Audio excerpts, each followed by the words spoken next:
everyone. Welcome to another edition of Beyond Arrow. I'm your host, Michelle, and with me is good evening, Tory Rush. Hello, how are you guys tonight? And here we have Toni Colangelo. Hello, everyone. Doing great here.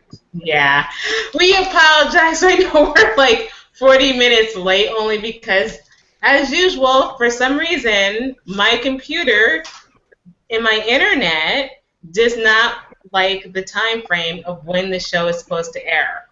So I apologize for that, for any communication issues on that. And Bello is saying hi too. Yes, we are going to he go was. Bello. We're going to go into, do we have any Arrow news, guys?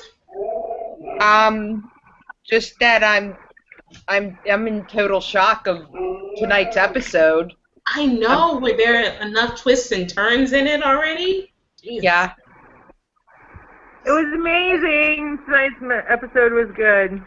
It was really good, and it was directed by, let me see, tonight's episode, as we know, is called Ah-Sah-Him, and it was directed by Thor, hopefully I'm pronouncing the last name right, is it Fundad? And it was written from a story by Bess Schwartz, and the teleplay was written by Brian Ford Sullivan and Amelia Ortega Ulrich. We're going to get right into the episode pretty much because there was so much going on, and the ladies and I chatted a bit while the show was going on. Talk about twists and turns in this. Pretty much we're going to start with the opener, which we saw Ali training with Ra, and pretty much, and it looked like it was kind of going back and forth from what I gathered from, because initially Ali was in chains, so to where he was now. So they were kind of going back and forth, back and forth. Little did we know, too, all of a sudden, at the final part of his training, we see Diggles. So the first thing that everyone went was WTF, because that's what I did when I first saw that. I'm like, where did he come from? Isn't Diggles, last time we saw Diggles, he was back in Starling City. So what were your thoughts on that? I was like, oh my god, he killed him? Oh, no. Exactly. And pretty much, Tony, what were your thoughts on that? Same thing. Just my mouth dropped down to the floor. I said, no, not Diggle, not your buddy, not your right-hand man. Exactly. I was floored. I'm like, where did he come from? He was back in Starling City. Last that we saw Diggles, he was back in Starling City. What is going on? And then we find out that it was these herbs that they gave him. I mean, to me, and I told the girls this, and I don't know if it's true for everyone else, but what I thought when I saw that was they want him. Ra does not want him to have any memory at all of anything. So what's the best way to block that? Is to have him almost hurt somebody, so he can hurt somebody he cares about, so he can block that out. So therefore, he's not thinking of it, and it hurts him to think about it, so he can become what they want. So I don't know if that's my theory. I could be totally wrong about that. We have a little cameo, I see. Hello, Bella. But what were your thoughts on that? I was like, there's only one way that this could happen. It's either a dream sequence or he is fucked up on something. Like, there's only two ways that could go. What were your thoughts, Tony? They got him on something. That's what I'm thinking. He did a really, unfortunately, Raw did a really good brainwashing thing. Yeah, something is. I mean, he's gone. I mean, the Ali that we know, he's gone. He's definitely gone. So I don't know if it was the herbs or if Ali is playing everybody like we thought last week. That could be very true because we'll get more into this in the episode because Felicity is kind of holding on to that he's kind of doing that. But I don't know. I part of me, I don't know, something's up. Something's up. And the next scene that we get, before that, actually, we get to their conversation, and Rod tells Ollie that since he passed the initial test with those herbs and everything, that in order for him to get to the next level, he has to solidify his position. He needs to find Nyssa, which is the next heir. So we see Nyssa with Black Canary, with Laurel, and she has been training Laurel. So primarily, which is a good thing, and Nyssa clearly has found a niche, and she's, kind of turned the corner to an extent, and she's helping out Laurel, and they become friends, so to speak, and she thanks Laurel for everything, and this is kind of separate. Laurel neglected to tell her up until this point that Ollie is with the League of Assassins. So what were your thoughts on that? Should she have told her sooner? I mean, would that have changed anything, do you think, or? No. She might have been a little bit more aware of what was going on, but not really. Yeah, she would have faced up to the League sooner, too. Probably on her own. Yeah.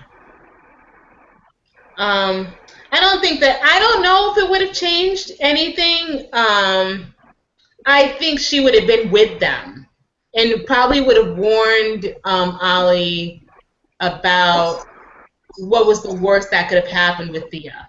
Because I don't think Ollie was really aware, or now we know the team definitely wasn't aware of what the ramifications were of putting Thea into that pit. So pretty much we see Lila in the next scene. And I love this scene. It was kind of sad, and it had literally the line of the night for me. And that was Lila, Thea, Diggles, and Felicity talking about Ollie being gone. And it was sad because I felt so bad for Thea because she clearly feels guilty about everything, and she's blaming herself really bad. And literally, it was like they said, the ultimate sacrifice. He would have done it regardless. He would have done it, to be honest, if it weren't Thea, he would have done it for any of them. So, and Diggle said the line of the night, gone but not forgotten. I love that scene. There was just something and literally that was the thread of the entire, that set the tone for the remainder of the episode for me. I don't know if it did for all of you. For you two, what do you think? Yeah, I definitely think it set the tone. Like, they were mourning him like he was dead. And I guess they should have, because they're thinking that the old Oliver is not around anymore. I don't think that's the case, though. I think that he is playing the game. I think what Felicity thinks. I think he's playing the game. I'm hoping for that as well. I'm hoping that is the case, that Ollie is somehow able to fight off the herbs from making them change. Yeah, Sorry about the background music. yeah, I hope that that's the case, too. I'm not really sure though. If yeah, I don't know. I hope that it's the herbs, and I hope that there's a huge part of me that thinks that he is duping everybody, and to get in deeper as much as to get in as deep as he possibly can, so he can destroy Rock. Because I think he's had it with him. Then we go to another flashback, and I literally told the girls in the chat room, I'm like, they're not done with this virus thing yet. Yeah, well, now we know the reason why. Hey, yeah, exactly. Now we know why. Mm-hmm. Yeah, now we know why. Because that was pointed out in the flashbacks, to be honest. And that was actually a pretty decent flashback. And he had the hair. Now, Tony, not Tony, was Tory. He looks great with that long hair. Let's be real here. He does look really good. Body. Oh yeah, he's got the pat of hair going in the flashback. He's got like the Legends of the Fall Brad Pitt going on. Yeah. I call it the pat of hair. The pat of hair going. That's not until Friday. That's a whole other animal. But I just had to say that because they're besties, and it's true for me. And then Nisa, we go back. We see Nisa. She goes to the team. She explains to them, and kudos to Katrina Law. It's so good to see Katrina Law on Arrow. A lot of those if you guys don't know, if you're not familiar with Spartacus, the Spartacus series, Katrina Law was in Spartacus. And she was great. Her Manu Bennett, who was previously also in Arrow, also in Spartacus, as well as Cynthia Ade Robinson. She's also been in Spartacus. But it's great to see Katrina Law in this role. And she was live tweeting tonight, which was a lot of fun. And basically, Nisa goes to the team. She explains to them what is going on with Ollie and why all this is happening. So we get insight, and this is why part of me wishes after seeing that scene, they did clue her in at the beginning, but what's done is done, because she gave a lot of insight as to what was happening to Ollie. And this is when the team realizes, because they had no idea, what Ollie actually sacrificed. And that was no memory of what he has done. And Felicity took that. The entire team did. They took it very bad. Especially Felicity and Thea, to be honest. And that we'll get into Thea in a minute, because that's just amazing what happened with her. But Felicity was really in disbelief, and Nisa was, for the first time. Nisa's normally a badass. She was pretty scared. We never saw her kind of be like this, to be honest. She was a little frightened of what could happen. What were your thoughts? What are your guys' thoughts on that? Fucking over it. I think she was. I think she was both afraid, and also I think her mind was just running so fast. Like, what else? What can we do? Like, what plan can she come up with, either for herself, with the Legion, or with the Arrow crew, like Laurel and John. I didn't even think of that, to be honest. What you just said, I didn't even think of that point. Like, for herself, I didn't even think of that. I just, I know that's her dad and everything, but I thought she was really warning to the team what's the worst that could happen with with Ollie. I didn't even think of that. Tori, what were your thoughts on that? I kind of agree with Tony on that one. I think she's kind of grasping at straws. Like, what do I do? Well, here's why I think that, because everything has changed now, and now she doesn't know like what Raw's next step is, which we end up seeing later, but we'll bring that up later. Right. Right. I mean, like I said, I didn't even think of it that way. I just literally thought she was, for once, doing one of the, the second time ever, she was actually doing the right thing and warning, because who else knows, the league better than her, and who knows her father better than her. So that was my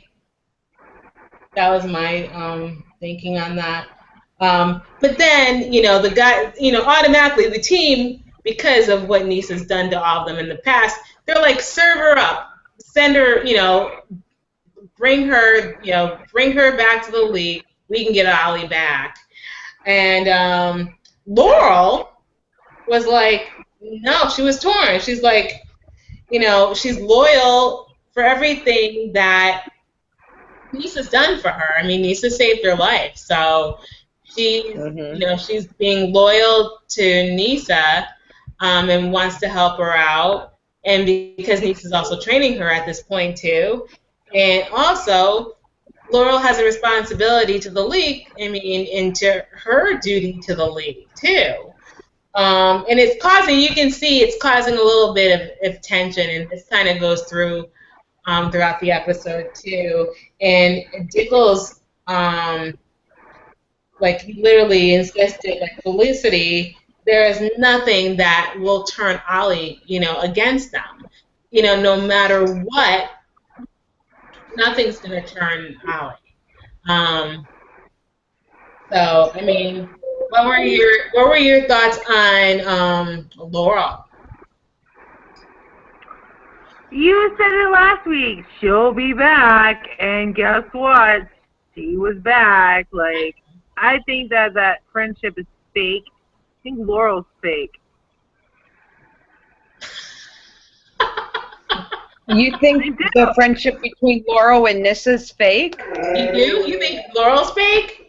She's trying, yeah. She's just trying to do anything to get back to Ollie, and it's not going to work. She's like, oh, I need to. She's like the psycho girlfriend that just keeps coming back. Like, you can't get rid of her. You know what? I didn't even think about that in those terms with Laurel. I thought that. Well, I did think it with Felicity. Her all of a sudden trying to bond with Felicity, and I'm like, no, go away, Laurel, go away. Yeah, like, go home. You're drunk. Like, come on. Katie Cassidy's doing her job too well. That's what she's doing. Yeah. But I don't think it's that way. I see it differently. Because several episodes back, maybe not several, like 4 or 5 episodes back, where she had that heart-to-heart talk with Nissa, and they brought up about Sarah, and they wanted to talk to each other because they said it reminds, it keeps, like, the memory of Sarah alive. And I'm thinking that Laurel right now wants to help Nissa because, okay, Nissa just dropped out of the league. She felt betrayed and thought that Nissa would be like another member of their team. And I think she's looking for a female that, that is actively could be on the team. Gotcha. I never even. You know what I mean? Like not always being around the guys. Right. And you would have that, and you know what? And for Laurel, when you think about it, besides Felicity, I mean, Felicity is a huge part of the team, but however, she's kind of like, I call her like the brain center of the team, pretty much. Yeah. You know, and whereas Laurel, she's a much more active participant. Her, and you know, to an extent, Thea, as we saw tonight. But clearly, maybe there's ties there with that. Maybe there is, maybe, you know, there is some sort of, you know, loyalty with Laurel in terms of her, you know, her sister, and she wants to do right by Nisa because Nisa did save her. But on the other hand, part of me can't, there's a huge part of me that is just thinking, there's a part of her, like Tori said, that this is also for Ollie, too. You know, I don't, you know, do I think that she's playing everyone? No, not like that. But I think there is a part of her, after seeing this, that wants Ollie back. You know, that wants that, and maybe that's why she has this sudden closeness or feels something hindered in Felicity. That's what. I don't know. I don't know. I think Laurel has this taste of, you know, she is a district attorney, and she, you know, she to help the city fight crime and everything. Learning about the whole Arrow thing and stuff. I just think she's become so obsessed with that, and I think it's grown even more ever since what happened to Sarah. Yeah. And I also believe that she befriended Nissa also to get help with the training. Right. And it's clear tonight's episode, Black Canary is turning into quite the badass thanks to Nisa. And we totally see that in the epic battle scene. That was tremendous tonight, that epic fight scene. And yeah, I was disappointed. I have to say this. I was disappointed that there wasn't much of Thea. I mean, except for that last part. I wanted to see some kick butt action from her, but they just changed the scene up after the commercial. And yeah. But what about that look that Ollie gave her as soon as she came out of there? He snapped right at it. Whatever, like you said, whatever is going on with him, he snapped right out of that. And Thea did say there was a great piece to go back into that, like what you're getting to, was a great scene between Thea and Malcolm. John Barrowman is great on Arrow. He really is. And he wanted to help out as much as possible, and he encouraged her. You know, well, actually, he didn't. He did encourage her to kind of fight a little bit tonight. And she felt guilty, and she showed what she was made of. And that brings us to what you were saying. That was, I mean, I do wish we saw more of that. I was like, that's it, and he snapped right out of it. So whatever was going on with him, that was it. Yeah, he just leaves. Like, he took one look at her, listened to what she had to say, and he just leaves. And I'm just like, I'm thinking to myself, it's still Ollie. He didn't want to hurt her. Come on. No. And I noticed, too, when after they fought and they were fighting because they were trying to get, the first time that he was trying to capture Nisa. That's what the scene and point we're talking about. And Diggles looked at him and was like, he and Felicity, and they were like, you are better than this. This is not you. And he turned around and he literally just kind of stopped. And then he still started, and then boom, with that arrow. That was a great scene. And he cut it off. He was like, And then it's like walked off so badass. That was badass. I was like, wow. there was Arrow. The writers, I think, or the Arrow CW's Twitter account for Arrow, they literally had a gift that was like, how badass would you walk out? And would you walk or would you do what he just did? And it was just it was like a little gift, him going like over. I was like, that is so badass. That is not funny. Like, okay, Ollie just needs to do that all the time. That's how you get off of a building, plain and simple. Agreed. That was epic. Then we get into the let's see.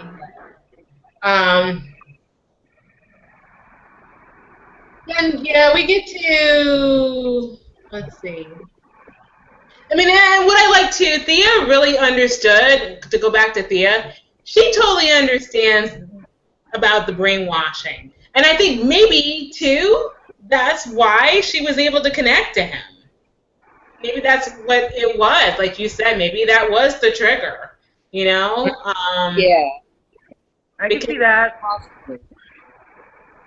Because, she can't fool. She couldn't fool. I mean, he can't fool her, no matter what. And I just really loved tonight. There was really good. Diggles again was great, and there was a really nice moment between he and Felicity tonight. And they just, after that whole scene, and Felicity just seemed defeated. Like, she didn't know. I mean, they're realizing he's gone. He definitely was not him. And we literally got we probably got the best line Dorothy with that, and he's like, I don't care. Well, this is at the end, but we got another one of the best lines ever tonight with Diggles, another one. But it was just, they were in disbelief, and still, no matter what, they still choose to believe that in their heart, Ollie is still there, even with that whole thing. I said it gave you the feels. It did give me the feels. I'm telling you, Arrow gives me the feels. And I call it the feels because it's like all the emotion. And I love it. I absolutely adore it. It's the feel. I was getting all kinds of feels tonight between Arrow and Supernatural. That's a whole other beast. But I was getting the feels with Arrow big time. I'm like, oh, Diggles, Felicity. Oh, Felicity. She's like devastated. She's like, I felt bad for her. I really did feel bad for her. I do feel for her. I feel really bad. I mean, she gets him, and he's gone, essentially gone. And I just, in those two, I mean, she got to, I just, my heart. The feels. Yeah. And then, all of a sudden, Never heard. Maybe I should make a name on that.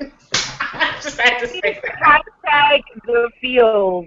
Like every time I'm looking for anything, it's like hashtag the feels. I should make names. We were talking about names. Don't get me started on that. But yeah, I should do that. Hashtag the feels. I know. Anytime Felicity is on. Or Sam and Supernatural. The feels. And then we get, all of a sudden, when they're talking, there is something that happens, and we find out Ollie has taken Lila. And Diggles, of course, immediately wants to exchange Nisa. She wants Nisa to turn herself back into the league in exchange for Lila, which any husband would, and maybe, baby daddy would do. And Laurel is begging for them to save her, especially in light of what's happened to her. So that whole exchange, like I said, that whole tension from earlier was brought to light again now, because now Lila has been taken.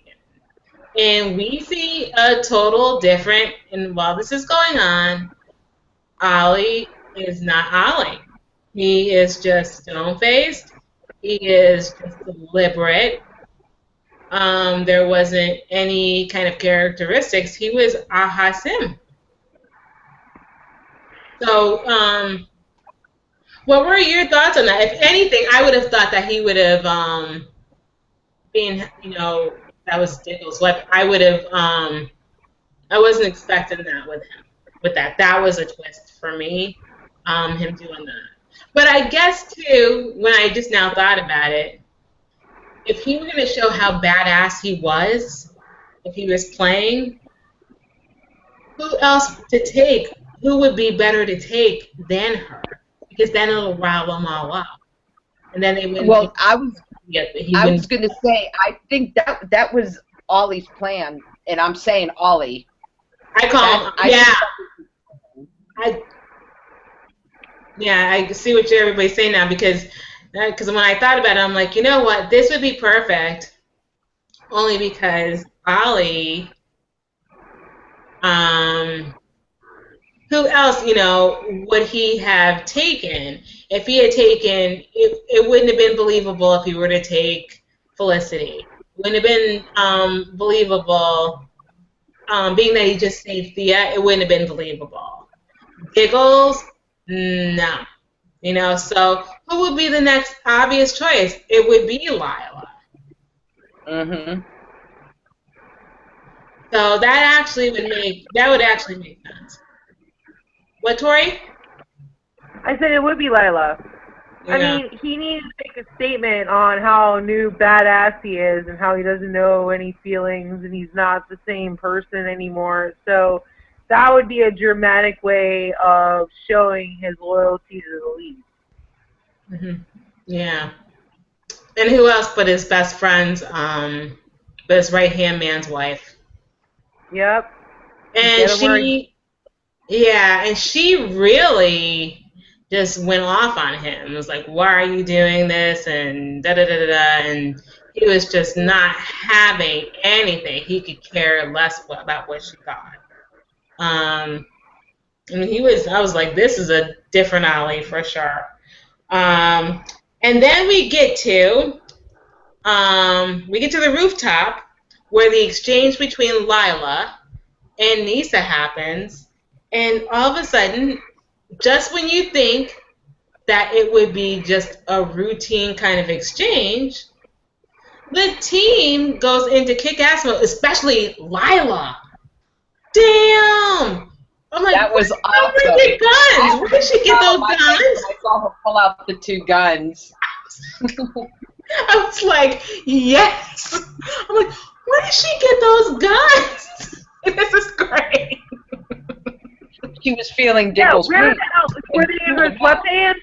Where did they come from? Thank you. I'm gonna have to go back and watch that, because I'm like, that was badass, but where the hell did she get those guns? I'm telling you, she was feeling Diggle when she hugged him. That's true. That's true. That's true.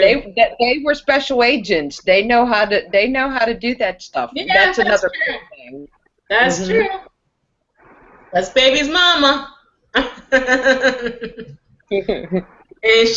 was just such. Baby's mama. That's what I said. I call Lila baby's mama. That's what I call Lila. It literally in my notes it says baby's mama here. Hashtag baby's mama. I'm so bad, everybody. I'm politically correct. It's not even funny. So forgive me. Not. Baby's mama. But she kicked ass and took names. They all did. And well, can I for a second about the square off between Nisa and Ollie for a second, Yes. that was pretty Yes. badass. Yes. That was a really good fighting scene. Like, you know, my martial arts sometimes gets in my head whenever I'm looking at these scenes, and it was amazing. Like, they really did a good job on it. Absolutely. Absolutely. That was absolutely amazing. I was just floored at how good that scene was. Especially between her and Katrina Law and Stephen Amell. That was like badassery 101. Katrina kept right. Badass. Yeah, she kept right with him. I was like floored by that. Well, I shouldn't be because she was a badass in Spartacus and she did the same thing. But I mean, Amel is like, to me, is like, he's amazing at that stuff. And she just was like, that was kudos to her. That was just badassery. Tony, what did you think of that scene?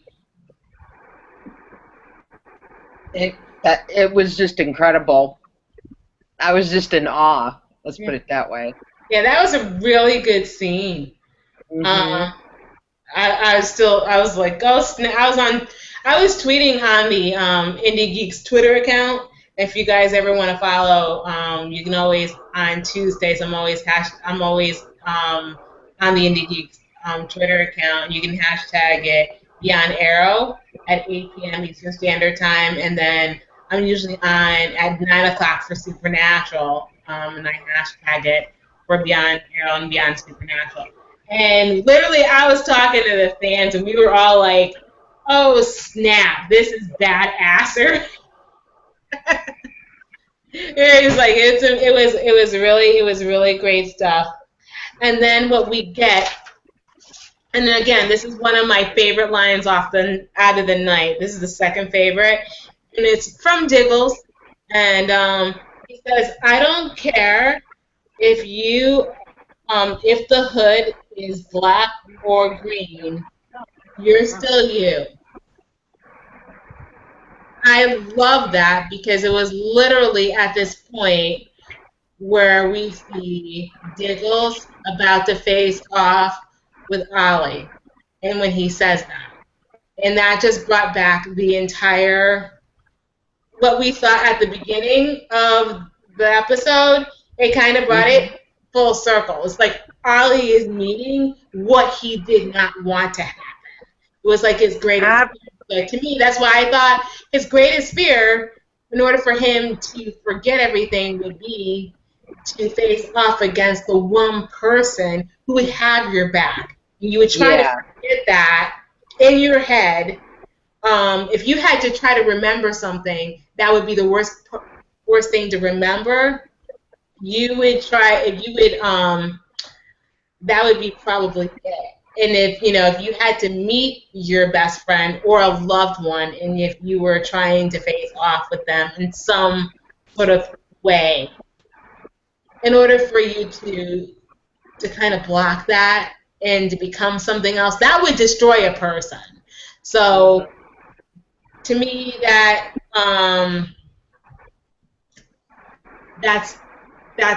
was his greatest fear. I think that's what those herbs showed.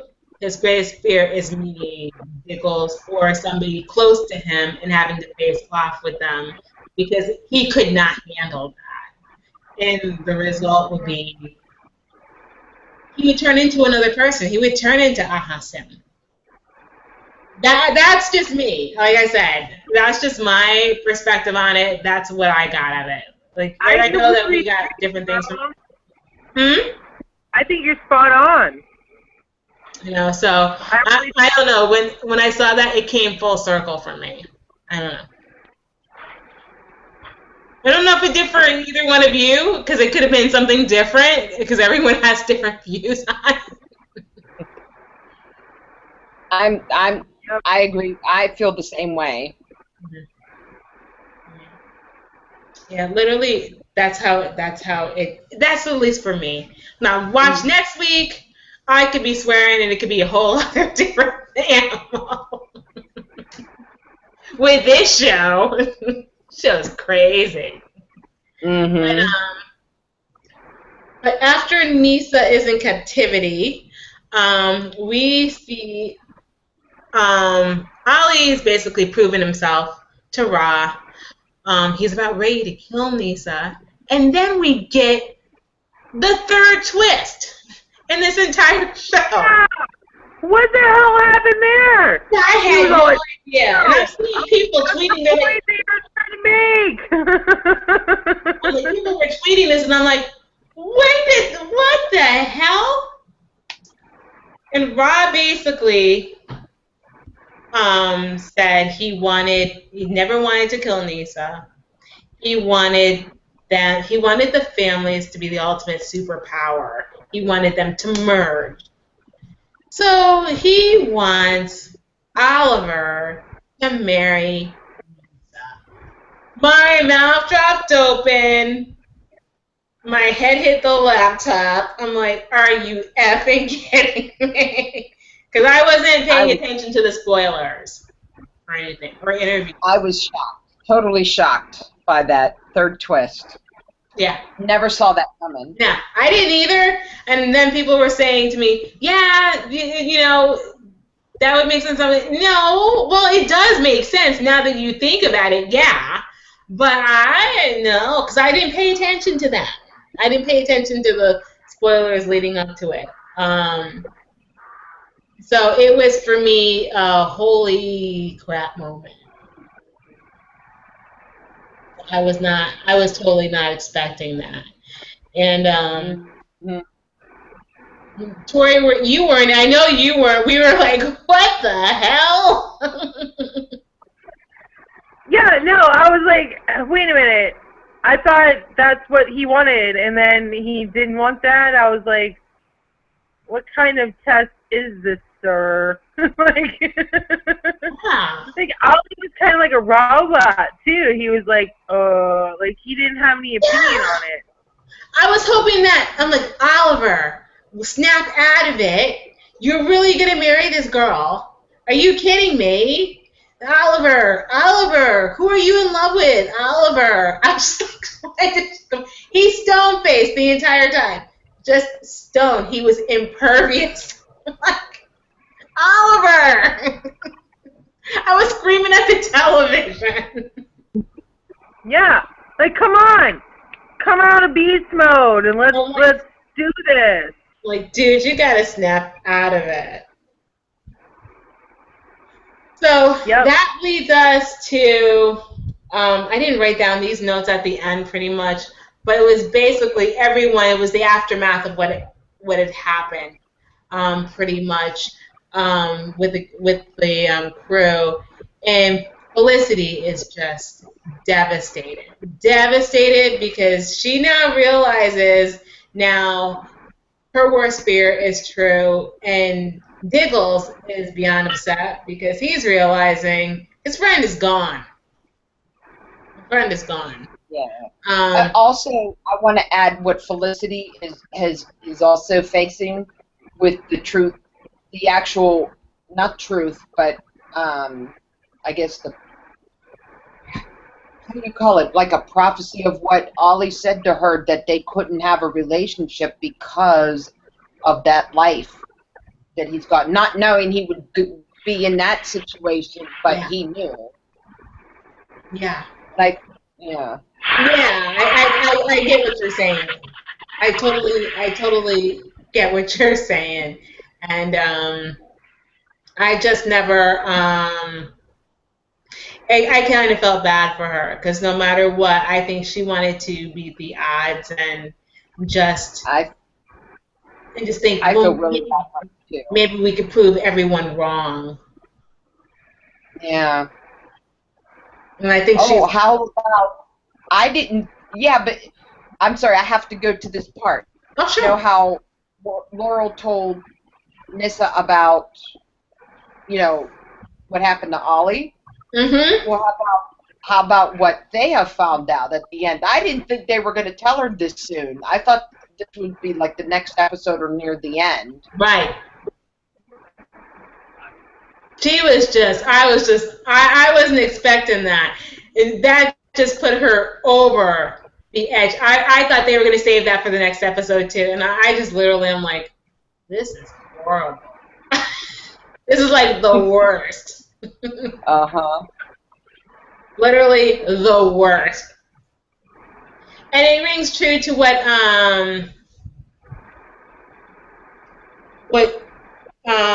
Diggle said, because Thea was just beyond herself, and realizing that even though she may have saved him, he may have realized, kind of woken up that one spot, for that one brief moment, he's essentially gone. Mm-hmm. But I think she is the one to bring him back. I really do think that it's her. If anybody, he could trust anybody, it should be her. And he shouldn't trust Diggles because of the common bond that they have. It has to be somebody that is off, that is technically that. Well, their blood, I mean, they may be half brother and sister, but that's the connection right there, I believe. Oh, yeah. Oh, yeah. Oh, totally. He was always protective of her, even back in his party boy stage. Yes, he always. Yes, always. And that's what I love about their relationship. They always have been very close and protective of one another, regardless of any circumstances that have been going, any circumstances that have happened. They always have that bond. And no matter what, she still, despite that and despite her feeling so sad, I love when she even said, "Gone but not forgotten." Mm-hmm. She realizes, even though he's technically gone, there's still, and she saw that, and we saw that in this episode. There's still a good part of him left, even a little bit left. Mm-hmm. I think what else is going to trigger his memory is that serum. Yeah. Yeah. No. And you know how I actually said last week, what's this long drawn out story about this serum? Well, we got it this time. We got it this week because the writers just I have to give credit to the writer. They blew me away with that. Yeah. Because I did not get that. I'm like, oh, come on. How long are they going to effing take with this? And then we saw the serum, and then we see it tonight, and I'm like, okay, it makes sense. So, one thing I do want to say, one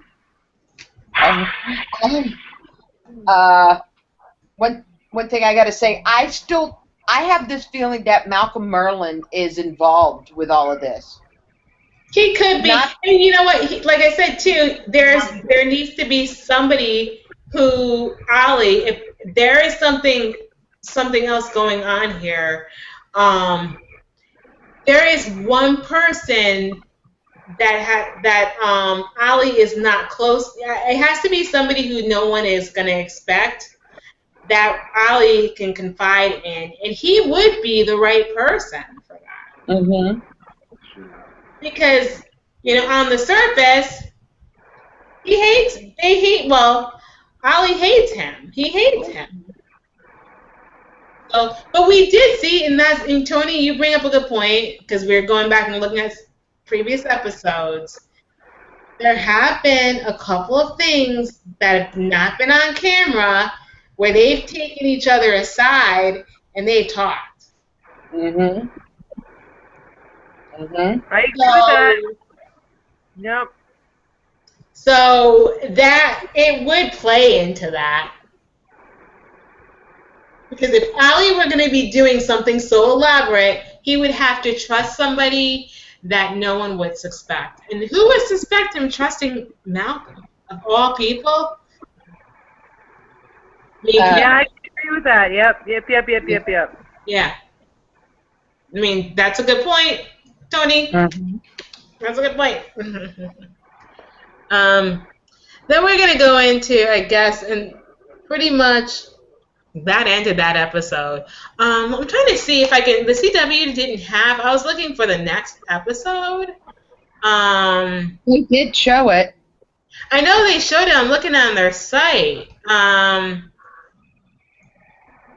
They didn't have it on their site, which is bizarre. Oh. Which is really bizarre. And I know it's here. Hang on a second.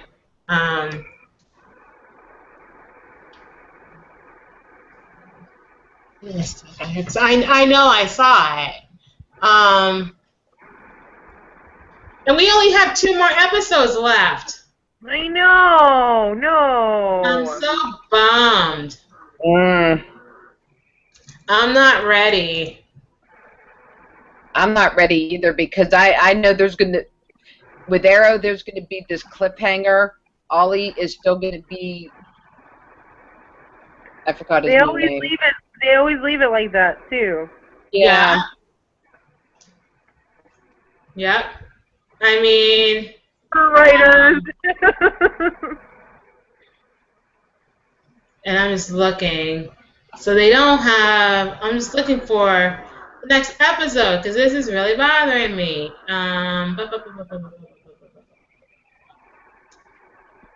Well, while you're doing that, Yeah. I wanted to say I've been reading. Well, Stephen Amell has been live tweeting.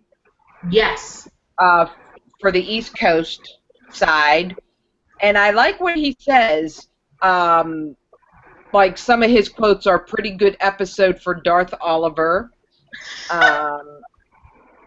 And let's see. Oh, he talks about that fight. And I believe that was the part where it was the Arrow gang, including his sister. He writes, "We shot that fight deep into Saturday morning with Thor Freudenthal at the helm, James Bamford on point, and the best crew in TV." And then he also writes, "You don't want to see my face after that fight scene. You are really nasty." And I like how he quotes about the show. He has this style. It's hard to explain. I like how he writes that. And but now David Ramsey, who plays John Diggle, and forgive me, the girl that plays Felicity. Oh, Aaron Brett? No. Emily. Oh, M. Brett. Emily Brett. Why did I say Emily Emily Perrin? Brett. Emily Brett. I'm sorry. I mispronounced her name.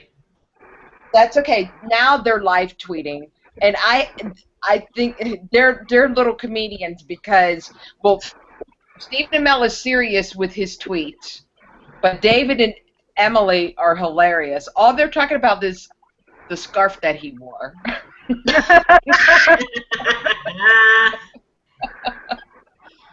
They're funny. Emily just came back from vacation with Katie Cassidy. Oh yeah, they were in Miami. They were in Miami. Girlfriends. I'm like, girlfriends turning up in Miami. Look at Emily and Katie with the drinks on. They're like, Yeah. like y'all funny. I mean, they were there right after. They flew there, I think, right after that whole set was done. Yeah, you know they did. And I know up on Instagram, and I'm like, wow, they're in Miami already? But they that's just exactly what I thought. I'm like, literally, Steven's like, we're done. We're just finished. And it was at the wee hours because he tweeted and so did Paul Blackthorne. Yeah.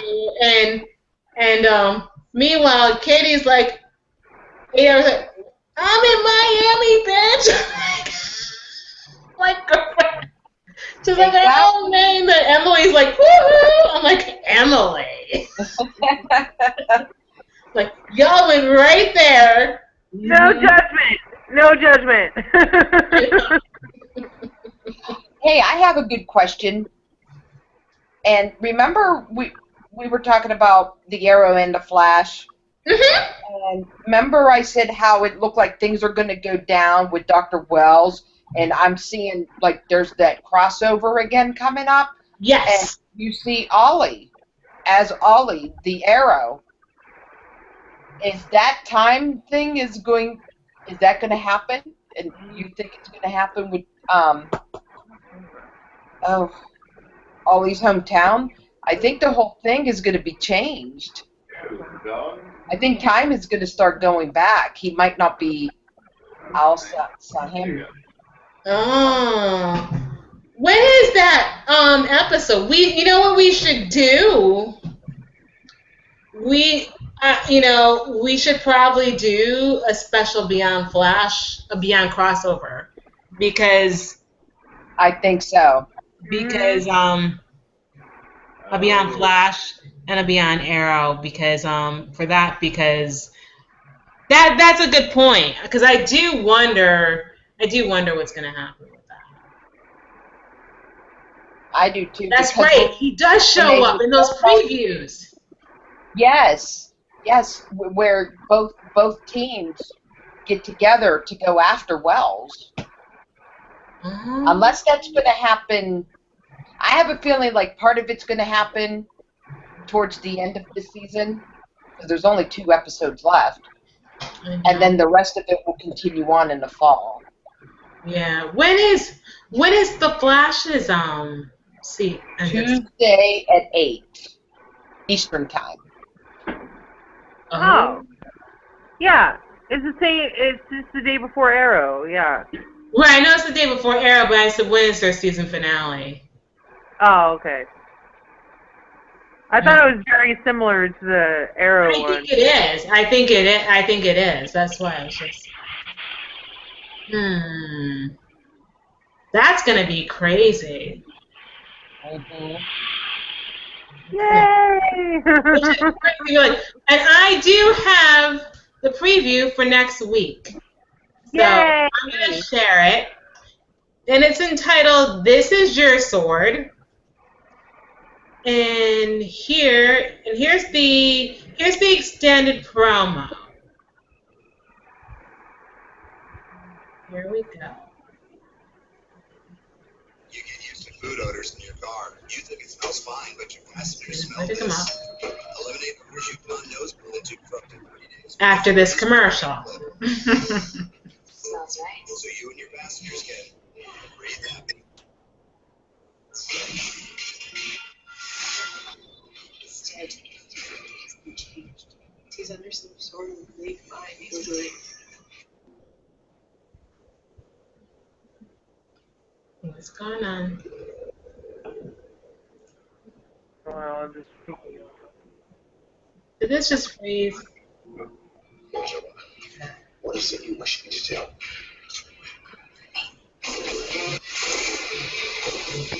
You left it in now. Thus. What's the doing? Arrow.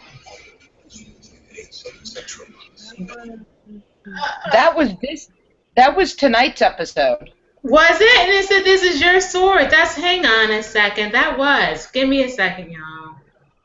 Who did that? Oh, that was. Why did they? This was wrong. Hang on.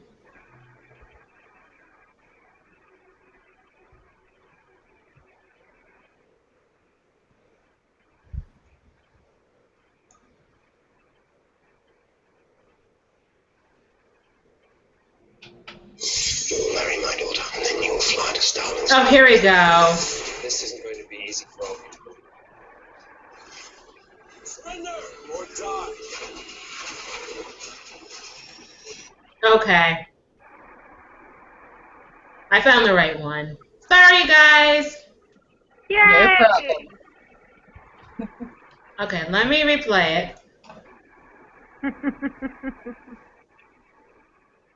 You will marry my daughter, and then you will fly to Starling City carrying death. This isn't going to be easy for all of you to believe.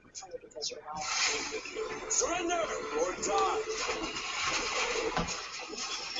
We trusted you!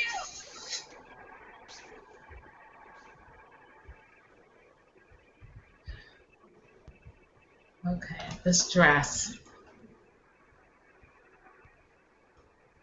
They stress me out. And that was This Is Your Sword. where it says, AKA Oliver Queen is dead. Any predictions on next week?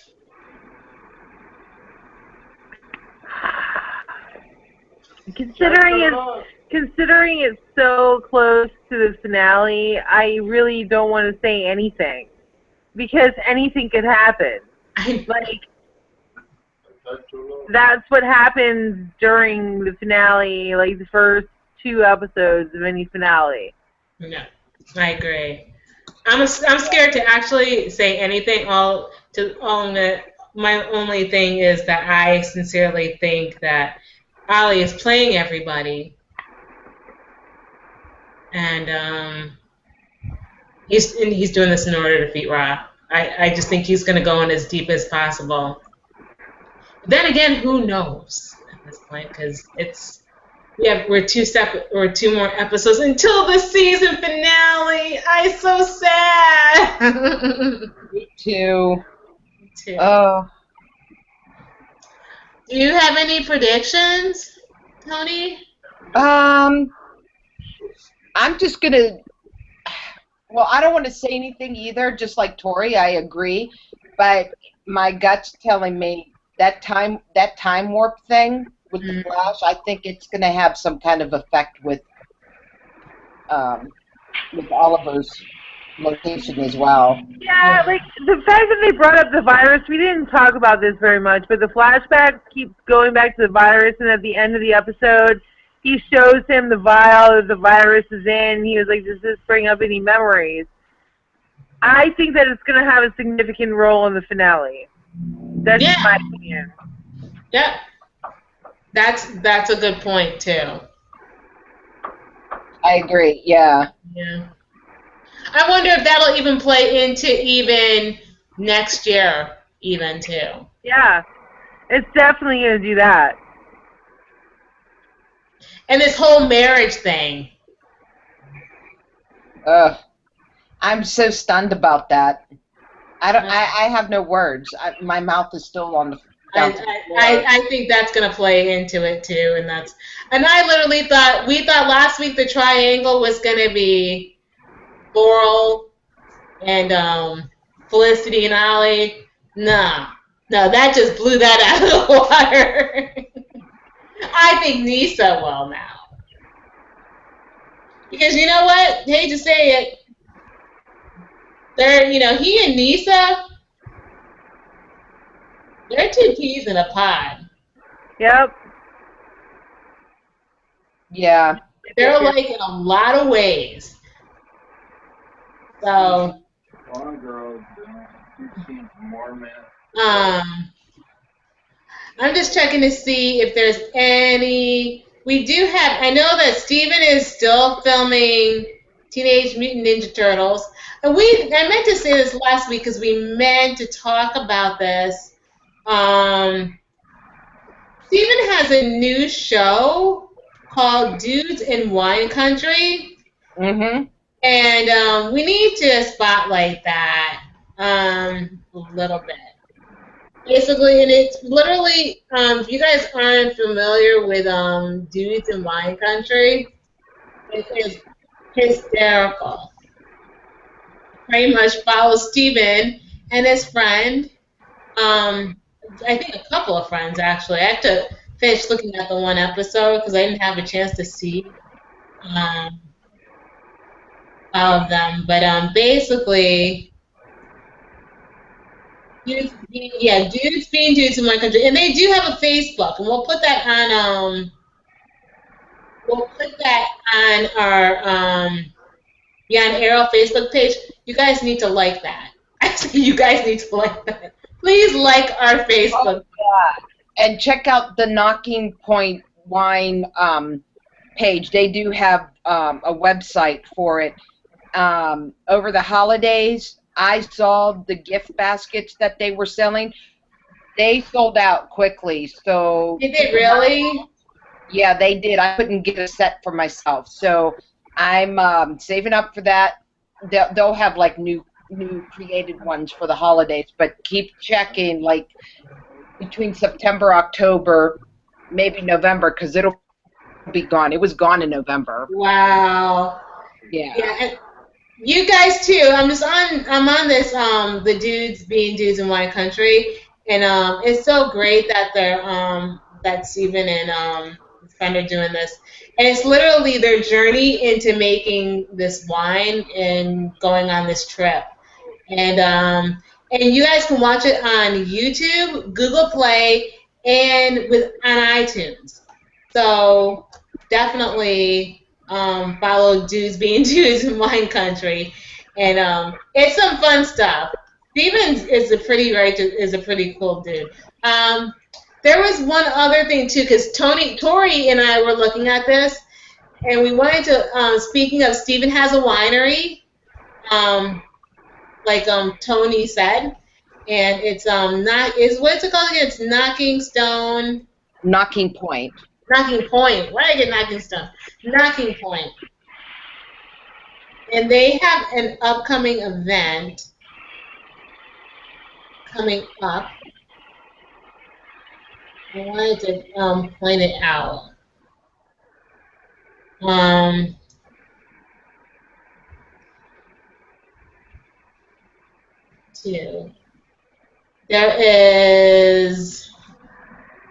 have a bunch of them. There's the Philadelphia Wine Mixer at Union Transfer in Philly on May 10th. That's right. There's going to be at City of Heroes. Because he's going to be at a convention there as well. Yeah. And he's doing the same thing. Steven's going to be at Wizard World on the 9th, you guys, by the way. So he'll be doing Wizard World Philly on May 9th. And then there's the Philadelphia Wine Mixer on the 10th at Union Station. Union Transfer, rather. And then there's a con on the 15th of May, City of Heroes. Wow. And then they have a party. And then I was going to say, this is one last thing. We have the Texas Wine Mixer, and that's August 2nd. And that is in Austin. And I just wanted to tell you guys that for last week because I didn't have a chance to. And we are still, by the way, doing one final thing. We are going to be doing some other trivia stuff. We still have the pop doll that we'll still give away. We're gonna. Yes, we do. And the question is who are the League of Assassins? We want the backstory. So you guys, tell us who the League of Assassins are and hashtag it Beyond Arrow. Okay? Absolutely. Yes. So we know this. Come on, tell us. Yes. You have to tell us. You can put it in the hangout here. But that's all for us tonight. I'm Michelle. You can find me on Bed of Roses 2001 on my Twitter account. You can find me on Facebook at Michele Villery. You can find me at the Indy Geek's Twitter account, which is the Indy Geek. And you can find me at Ty Langston on my Facebook page. Where can they find you guys in social media? You can find me at the Facebook group The Infectious Walking Dead. That's Facebook.com/groups/ The Infectious Walking Dead. You can also find me on my Twitter at Rush Tory. That's Tory. You can find us on Instagram at _The Infectious. And we have a website, www.theinfectiouswalkingdead.com. Awesome. And Toni, where can they find you? Twitter, DrummerGirl71. And I just love Tori's, where you can find her. I love the name, Infectious. The Infectious. Love it. Well, I'm trying to market it, so it has to be catchy. The Infectious Dead seems pretty catchy to me.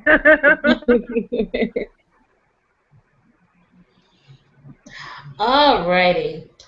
And we will see you guys on Friday for Beyond Supernatural, We have our guest on Friday will be the Kings of the Concert Ladies. We have Amber and we have Stephanie Muniz. They're going to be talking to us about their Indigo campaign to help out Rob Benedict and Richard Spate's campaign for their web series called Kings of Con. And we'll be going over the episode entitled Angel Heart. And there's a lot to talk over about that. And tomorrow we have, for the Indy Geek podcast, we have Ash Blodgett from Lactasm. So, yay!